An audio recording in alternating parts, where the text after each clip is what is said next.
Baby ఏంటలా కూర్చున్నావు? ఏమైంది? ఏం లేదు మమ్మా.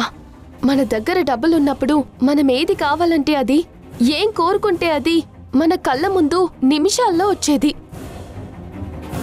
కానీ ఒక్కసారిగా అది తలకిందులైంది మమ్మా. ఒకప్పుడు ఫ్రెండ్స్ అందర్నీ మన డబ్బులతో పార్టీలు ట్రిప్పులంటూ ఎంత బాగా చూసుకున్నాను. కానీ ఈరోజు ఇప్పుడేం జరిగిందని? అమెరికాలో ఒక కొత్త కాస్మెటిక్ ప్రోడక్ట్స్ లాంచ్ అయ్యాయంటమ్మా. దాని కాస్ట్ ₹1,00,000. నేను తర్వాత ఇస్తాను తెప్పించమని ఫ్రెండ్ అడిగితే డబ్బులున్నప్పుడే తెప్పిస్తానంటూ కాల్ కట్ చేసింది మమ్మా. ఈరోజు ఆ ₹1,00,000 గురించి ఆలోచిస్తే ఆ కాస్మెటిక్స్ కొనలేని నేను రేపు బ్యూటీ కాంటెస్ట్లో ఎలా పార్టిసిపేట్ చేయగలను మమ్మా? ఇదంతా చూస్తుంటే ఇక నేను ఎప్పటికీ మిస్ ఇండియా అవ్వలేనేమో అనిపిస్తుంది నాకు. ఇంతటి మానసిక క్షోభకి గురి కావటానికి కారణం సంయుక్త. తనే గనక ఆ రోజు డబ్బులు అందరికీ పంచి ఉండకపోతే ఈరోజు డబ్బుతో పాటు వచ్చే గౌరవం అన్నీ ఉండేవి. కానీ డబ్బులు లేవన్న కారణంతో సౌందర్య కెరీర్ ఇక్కడ ఆగిపోకూడదు. ఆ కాస్మెటిక్స్ కొనలేని మనం బ్యూటీ కాంటెస్ట్కి ఎలా వెళ్ళగలం అన్న ఆలోచన రానివ్వకూడదు.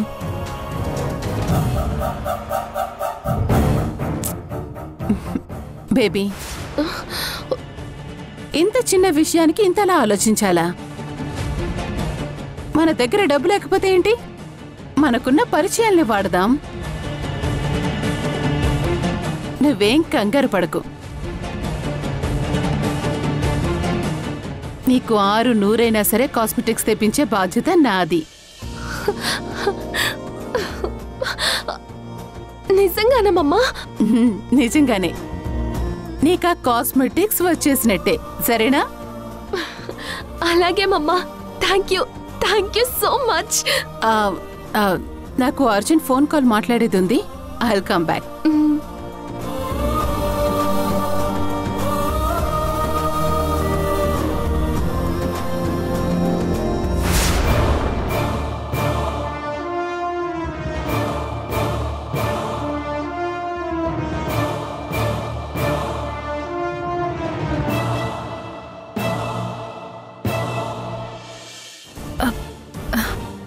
అత్తయ్య, నేను వెళ్ళి అక్కతో మాట్లాడొస్తాను.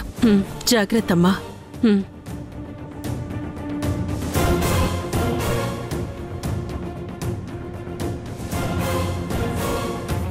మా అమ్మ తన ఫ్రెండ్స్ని, తెలిసిన వాళ్ళని అడుగుతుంది. కానీ అది ఎంతవరకు వర్కౌట్ అవుతుందో తెలియదు.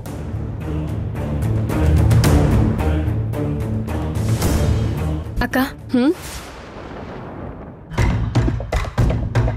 నీతో కొంచెం మాట్లాడాలి. చూడు, నేను చాలా టెన్షన్లో ఉన్నాను.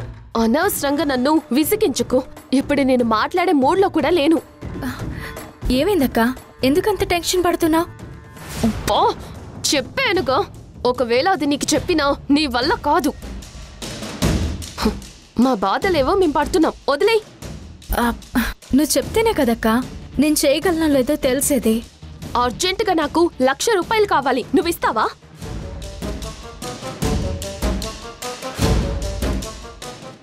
ఇస్తాను.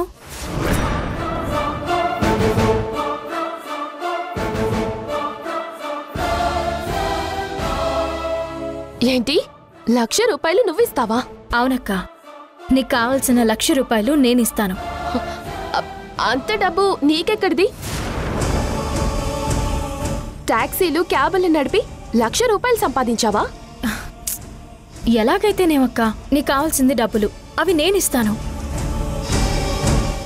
కానీ ఇప్పుడు నువ్వు నేను చెప్పిన మాట వినాలి. నువ్వు ₹1,00,000 ఇస్తానంటే ఈ రోజు మొత్తం నువ్వేం చెప్పినా వింటా. అవసరమైతే నువ్వేం చెప్పినా అది నేను చేస్తా. అదే ఏం లేదక్క, రేపు గుడిలో చిన్న పూజ ఒకటి చేయబోతున్నావు. అందులో పార్టిసిపేట్ చేసి నువ్వే దగ్గరుండి అన్ని జరిపించాలి. ఈ వ్రతాలు పూజలు నా వల్ల కాదు, నన్ను వదిలే. మరి ఇప్పుడే కదక్కా ఏమైనా చేస్తానన్నావు? అరే, నాకు అర్థం కావడం లేదు. నేనే ఎందుకు చేయాలి పూజ? మీరంతా ఉన్నారు కదా.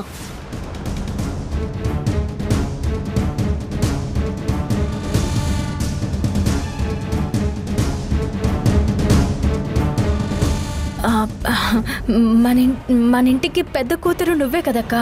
నీ చేతుల మీదకు పూజ జరిగితే మనందరికీ మంచి జరుగుతుందని పూజారి గారు చెప్పారు. అందుకే. అందరికీ మంచి జరుగుతుందో లేదో తెలియదు కానీ నువ్వు నాకు 1,00,000 రూపాయలు ఇస్తే నాకు మంచి జరుగుతుంది. నేను ఈ పూజ చేస్తాను. థ్యాంక్స్ అక్క. అంతే కదా, ఇంకేమైనా చేయాలా? అంతే అక్క, ఇంకా నువ్వు చేయాల్సిన పని లేదు. అంతా దేవుడే చూసుకుంటాడు.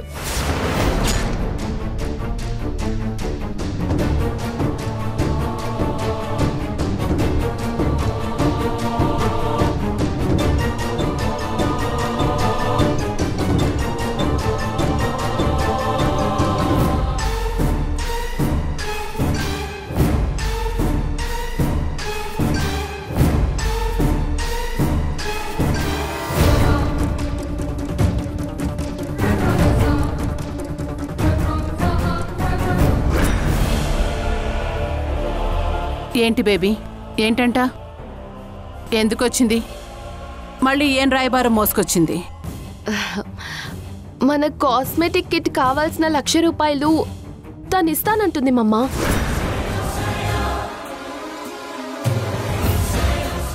ఏంటి, డబ్బులు ఇస్తానంటుందా? అవును, నేను ఇస్తాను.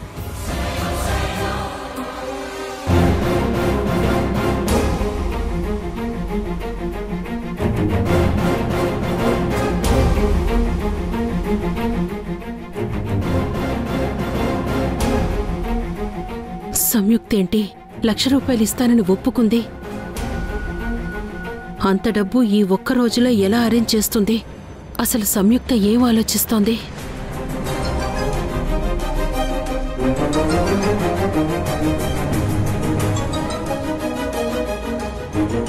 అమ్మా, రేపు పూజకి సంబంధించిన పూజారి గారు చెప్పిన అన్ని వస్తువులు తెచ్చేశాను. ఒకసారి నువ్వు చెక్ చేసి ఏమైనా మిస్ అయితే చెప్పు.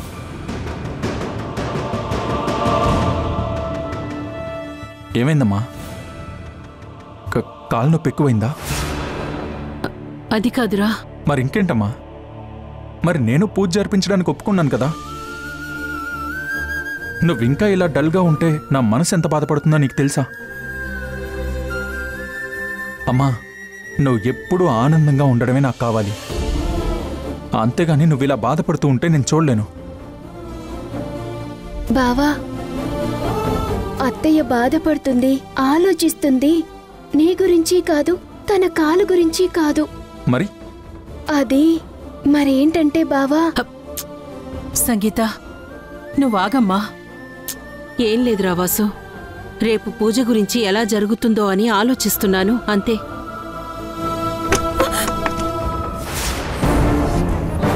ఏం మాట్లాడుతున్నావు? అమ్మా, అమ్మా, జాగ్రత్త. ఏంటమ్మా ఇది? ఎందుకంత తొందర? లేదురా, ముందు నన్ను అక్కడికి తీసుకువెళ్ళు. అమ్మా, ఇది ఎప్పుడు ఉండే గొడవే కదా. నువ్వు పద, రూమ్లోకి తీసుకువెళ్తాను. తీసుకెళ్ళు వాసు. అమ్మా, నువ్వు రామ్మా, జాగ్రత్త.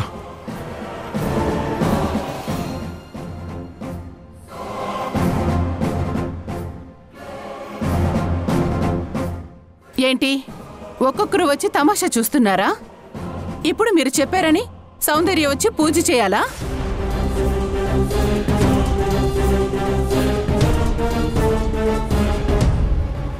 అంటే ఏంటి మీ ఉద్దేశం? ఎలాగూ మీ ఇంట్లో పడుంటున్నాం, పెట్టింది తింటున్నాం, సో మేవేం చెప్పినా గొర్రెల్లా తలూపుతారు అని డిసైడ్ అయ్యారా?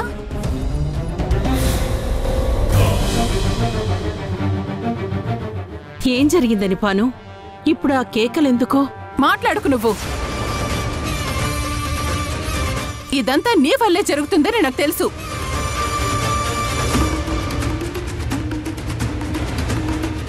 సంయుక్తని పక్కన పెట్టుకుని అందరి ముందు మంచిదానిలా నటిస్తూ మాకు మంచి జరగాలన్నట్టు బిల్డప్ ఇస్తూ నీ మనసులో దురుద్దేశం గురించి పాపం ఆ చిన్న పిల్లలకి తెలియనివ్వటం లేదు కదా?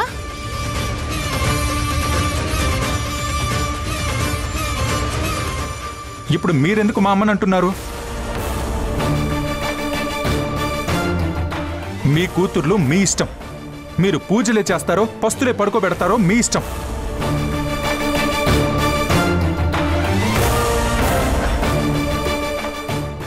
చూడండి, మీకేదో మంచి చేయాలన్న తాపత్రయంతో మా అమ్మ చేస్తున్న పనులని మీరు ఇలా చిన్న చూపు చూస్తూ ప్రతిసారి మమ్మల్ని ఇలా అవమానించడం మంచిది కాదు. వాసు, నువ్వుండరా. అమ్మా, నువ్వు మాట్లాడుకో, అంతా నేను చూసుకుంటాను, నువ్వు వెళ్ళు. నేను అదే చెప్తున్నాను బాబు. మమ్మల్ని ఇక్కడికి తీసుకొచ్చి పెట్టుకున్నారు కదా, అదే మాకు 10,000. అంతకు మించి ఏ సహాయం చెయ్యొద్దు అని చెప్తున్నాను. మా మంచి కోసం అస్సలు ఆలోచించొద్దు అని చెప్తున్నాను. మా గురించి తాపత్రయపడద్దు అని చెప్పు. ఇప్పటి వరకు చేసింది చాలు.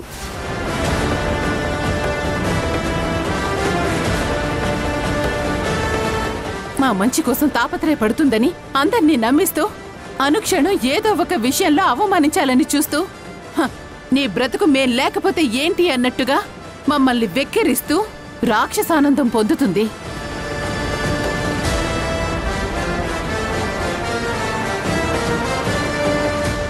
ఇందులో అత్తగారి తప్పేం లేదు. ఇదే నేను అనుకున్నాను. అక్క ఈ పూజ జరిపిస్తే మనందరికీ మంచి జరుగుతుందని ఆశపడ్డాను. నువ్వు నోర్ముయ్. నేను ఈ గదిలోకి వచ్చేసరికి నువ్విక్కడున్నప్పుడే అనుకున్నాను ఇలాంటి పని ఏదో చేస్తావని. అమాయకురాలైన బేబీని తన అవసరాల్ని ముందు పెట్టి మెల్లగా తనని కూడా నా నుంచి దూరం చేసి నన్ను ఒంటరిదాన్ని చేయాలనే కదా మీ అందరి ప్రయత్నం నాకు తెలుస్తూనే ఉంది.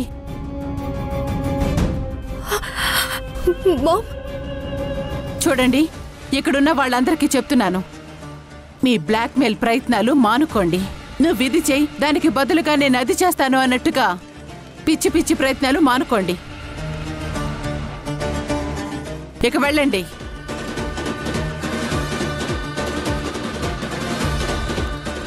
చూడండి, ఇక్కడ నేను ఎవ్వరి జోలికి రావడం లేదు. నేను సైలెంట్గా ఉంటున్నాను కదా అని మమ్మల్ని మా అవసరాలని ఆసరాగా తీసుకొని ఎక్కి తొక్కాలని చూస్తే తొక్కి పడేస్తాను.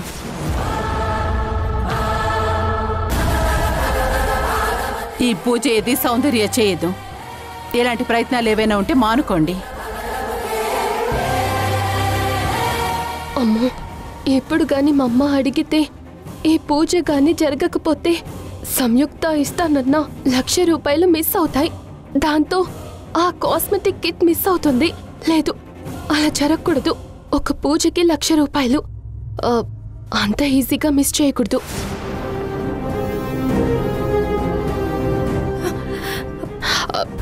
సంయుక్త, నువ్వు బయటికి వెళ్ళు, నేను నీతో తర్వాత మాట్లాడతాను. అది కాదు. ఏంటి బేబీ నువ్వు వాళ్ళతో మాట్లాడేది? ఐ టెల్ యూ మమ్మా, నువ్వు వెళ్ళు సంయుక్త, వెళ్ళు.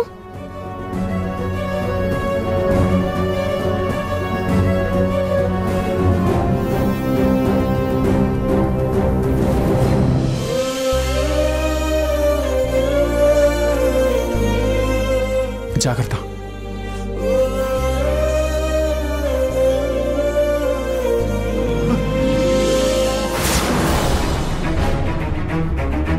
ఏంటమ్మా ఆవిడ గారు ఆవేశం? అంటే మన కోపం రాదా? మాటలు రావా? అసలు ఎందుకమ్మా ప్రతిసారి మనల్ని చిన్నగా చేసి మాట్లాడుతుంది? అమ్మా, నాకు ఆవిడ గారి పద్ధతి ఏం నచ్చట్లేదు చెప్తున్నా. ఒరే వాసు, నువ్వు కోప్పడుకురా. బాను సంగతి తెలిసిందేగా. తనకి కోపం వస్తే తట్టుకోలేదు. మనమే అర్థం చేసుకోకపోతే ఎలారా? అమ్మా, నీకు చిన్న దెబ్బ తగిలితేనే నేను తట్టుకోలేను. ఆవిడ గారి మాటలకు నీ మనసు ఎంత గాయపడుతుందో నాకు తెలుసమ్మా.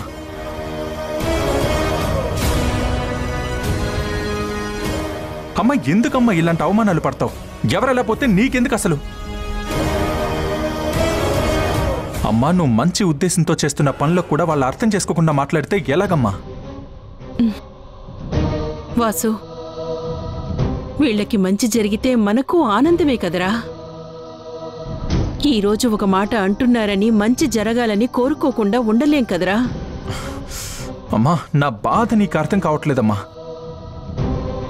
నా ఆవేశాన్ని అణుచుకుని బ్రతకాల్సి వస్తుంది నేను.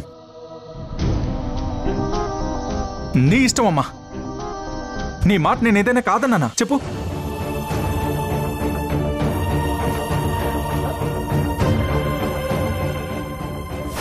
ఏంటి బేబీ, ఏం మాట్లాడుతున్నావు? నువ్వు పూజ చేస్తావా? పూజ చేయటం నా ఉద్దేశం కాదు మమ్మా.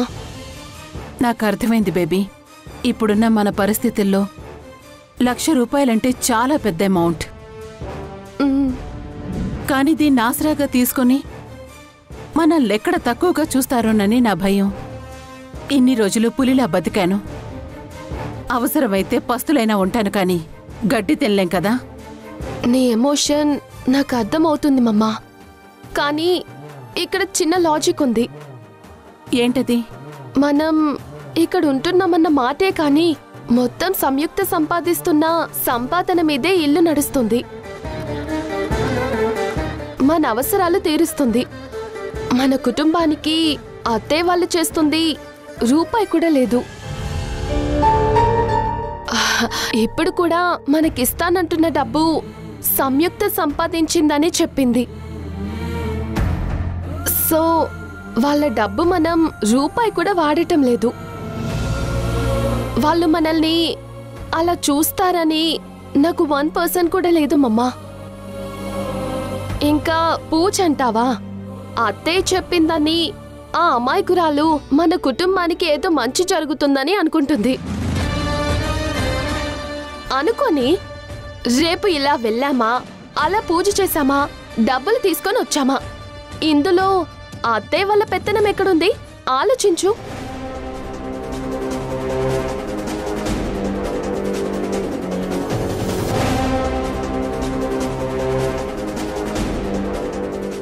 ఎంత ఆలోచించినా నా మనసుకు నేను సర్ది చెప్పుకోలేకపోతున్నాను. అలా అని 2 రోజుల్లో 1,00,000 రూపాయలు అరేంజ్ చేయగలనో లేదో. ఇదంతా ఆలోచిస్తుంటే నా బుర్ర పాడవుతుంది. కోపం, బాధ, ఏదో తెలియని ఫీలింగ్. రాను రాను పరిస్థితులకి తలొగ్గాల్సి వస్తుందని భయంగా ఉంది. నో మమ్మా, నీ మనసుని ఇంత బాధ పెడుతూ నేను ఆ కాస్మెటిక్స్ తీసుకోలేను. వదిలే. లేదులే బేబీ. వడగంట్ల వాన నుండి తన పిల్లల్ని కాపాడుకోవడానికి పక్షి తన రెక్కల్ని చాచినప్పుడు గాయం అవ్వక మానదు, రక్తం చిందక తప్పదు. ఈ విషయంలో నువ్వు ఆలోచించి నిర్ణయం తీసుకో. నువ్వెలా చేసినా సరే, కానీ జాగ్రత్త. అది మాత్రం గుర్తుంచుకో బేబీ.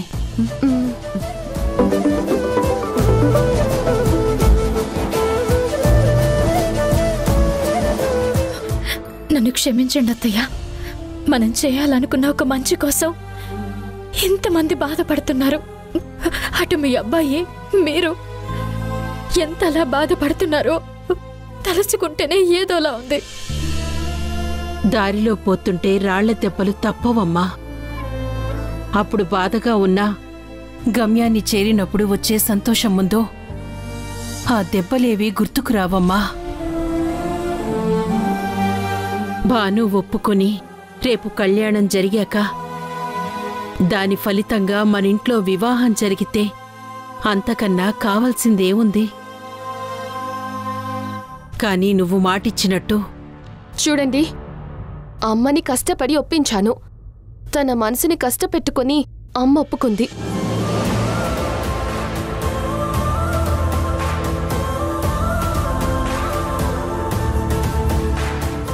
కానీ మనిద్దరి మధ్య డీల్లో ఎలాంటి ప్రాబ్లం రాకూడదు. అలాగే అక్క, తప్పకుండా. పూజకి ఏర్పాట్లు చేసుకోండి. అలాగే అక్క. అత్తయ్య, అమ్మ ఒప్పుకుందంట. నాకు చాలా ఆనందంగా ఉంది. వెంటనే మనం పూజకి కావాల్సినవన్నీ సర్దేస్తాను. అలాగే అమ్మా.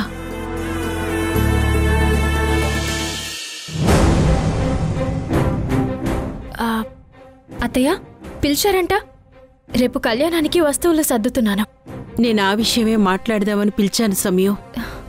ఏంటత్తయ్య అది? ఈ కళ్యాణం జరిపించటం అవసరమా అని.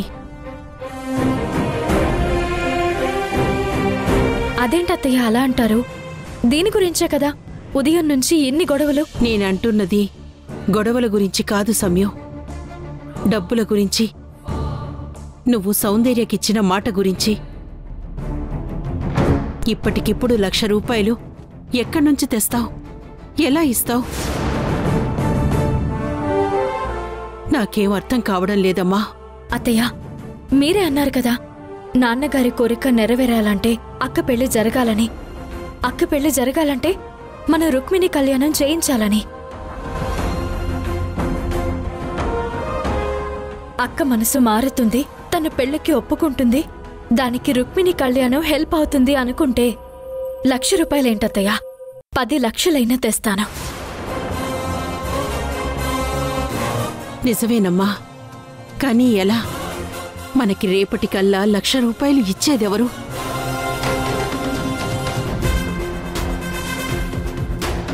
రేపు కళ్యాణం ముందు నువ్విస్తా అన్న డబ్బులు ఇవ్వకపోతే సౌందర్య ఎంత గొడవ చేస్తుందో తెలుసుగా. అక్కడ గుడిలో అందరి ముందు పరువు పోతుంది. ఎక్కడి నుంచి వస్తాయో ఎలా వస్తాయో నాకు తెలియదు, కానీ నా మనసు బలంగా చెప్తుంది రేపట్లోపు డబ్బు చేతికొస్తుంది అని. మన రుక్మిణి కళ్యాణం జరిపించడం అక్క పెళ్లి గురించని మనం అనుకుంటున్నాం, కానీ రేపు జన్మాష్టమి రోజు తన కళ్యాణం జరిపించుకోవడానికి ఆ కృష్ణుడే మనల్ని ఎంచుకున్నాడని నాకనిపిస్తుంది అత్తయ్య. ఎప్పటికిప్పుడు 1,00,000 రూపాయలు ఎక్కడి నుంచి తెచ్చి అక్కతో రుక్మిణి కళ్యాణం జరిపించగలను? ఏదో నాటక పోటీలో ఫస్ట్ ప్రైజ్ 1,00,000 రూపాయలు అనుంది, నేను కూడా చేస్తాను. అయ్యో లేదమ్మా, నాటక పోటీలకు నిన్ననే ఎంట్రీస్ అయిపోయాయి. ఇంకా రెడీ అవ్వలేదేంటక్క? ముందు నువ్వు నాకు డబ్బులు ఇస్తేనే కదా నేను రెడీ అయ్యేది. నువ్వు డబ్బులు తీసుకొచ్చి ఇచ్చిన వెంటనే నేను రెడీ అవుతా.